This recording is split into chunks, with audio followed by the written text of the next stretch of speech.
আসসালামু আলাইকুম। চট্টগ্রাম বোয়ালখালী সাতপুরা বাজার।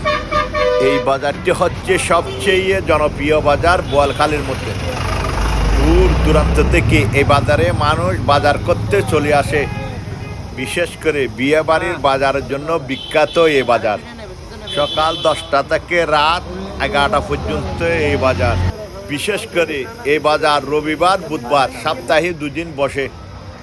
এই হাটে বাজার আসে দূর দূরান্ত থেকে, চন্দনাইশ, দোহাজারি, সাতকানিয়া ও বাঁশখালী। এই বাজারে বিভিন্ন বোয়ালখালী শহর অঞ্চল থেকে সবজি বিভিন্ন রকমের চলে আসে। শীতকালীয় বিভিন্ন রকমের শাক সবজি ও তরি তরকারি ভরপুর। এই বাজার উত্তরে ব্রিজ থেকে দক্ষিণে হাজি নুরুল হক ডিগ্রি কলেজ পর্যন্ত বসে। আজ এ পর্যন্ত। সবাই ভালো থাকবেন, সুস্থ থাকবেন, লাইক কমেন্ট শেয়ার করবেন। আল্লাহ হাফেজ।